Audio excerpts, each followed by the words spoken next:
Ado, customized Koa for online sellers. Customize po natin ang COA na naka-specific po sa online sellers. So, go po tayo sa accounting, config, chart of accounts. So, mag-create po tayo ng cost center. Kahapon po na-explain ko na kung ano po yung cost center, pero ito po, naka-specific tayo sa online seller. Di ba po sa online seller, pwede po silang maging seller ng Shopee, ng Lazada, and TikTok. So, gagawa tayo ng cost center. So, duplicate lang natin.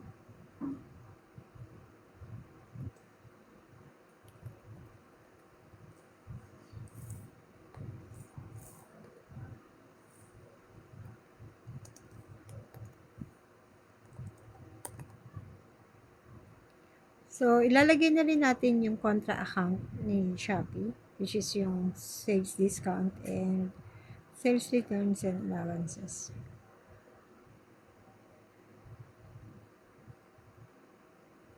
Yan. So, dito po, ang gawin natin ay yung discount.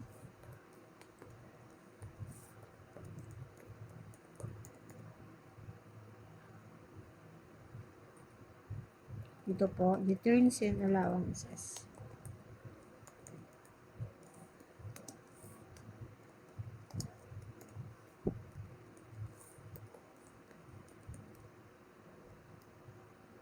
Okay, so save lang po natin. Then, copy naman po natin para po sa next platform natin, which is yung Lazada. So, duplicate again. So, dito po, ang gagawin natin, edit lang.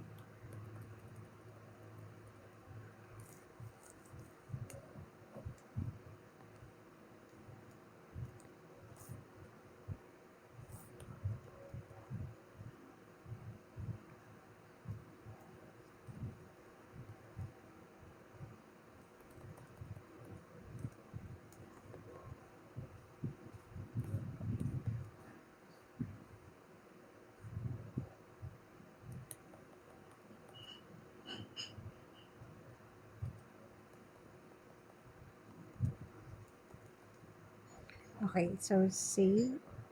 Then, para naman po sa ating TikTok.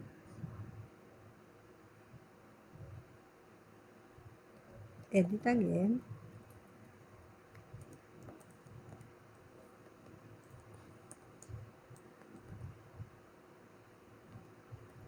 Rename natin.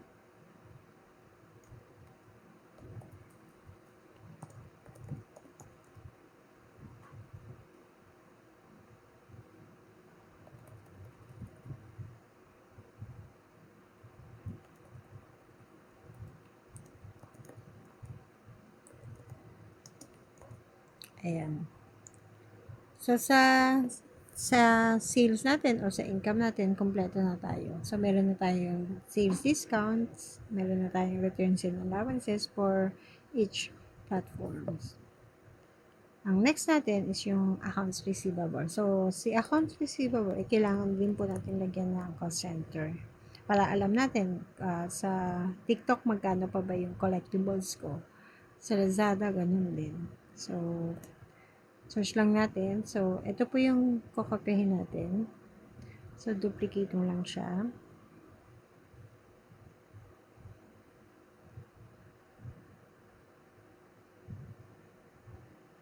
Yan. Dahil wala naman po silang POS, gawin ka na lang po itong TikTok.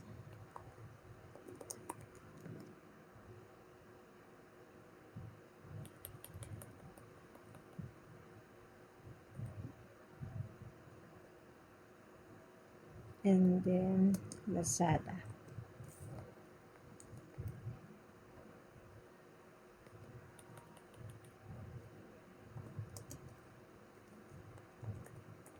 Shopee. Ayan. So, may cost center na rin ang ating accounts receivable. Another one is yung cash. Kasi di ba po iba-iba po yung e-wallet ng ating mga online sellers. So, hanapin lang natin si cash. So, tatlo yung gawin natin.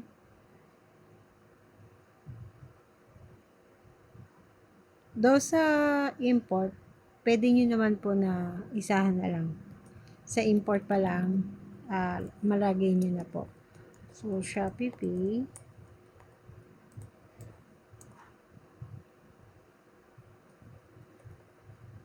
Lazada wallet.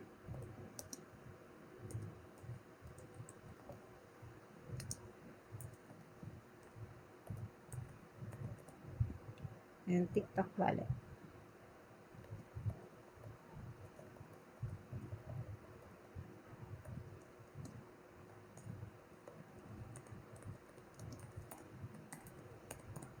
Ayan. Next natin is yung platform. So, wala siya, no? So, lagyan natin siya sa expenses. So, copy na lang tayo. 635. Sige, dito na lang tayo. Umpisa.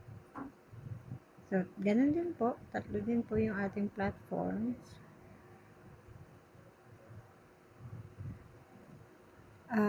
Sa expenses, ang nilalagay ko lang po na cost center is yung platform kasi ito yung nakikita natin sa report na pinapasa sa atin ni Shopee.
Ayan.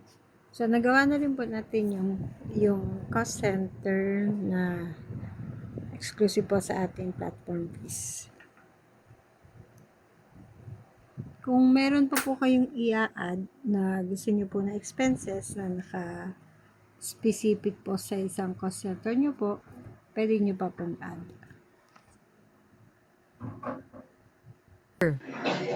The information provided is for educational purposes only and should not be considered as professional advice. The interpretation is based on my knowledge and my of working experience as an accountant. I am not connected and not endorsing Odoo. I am just one of the users of Odoo.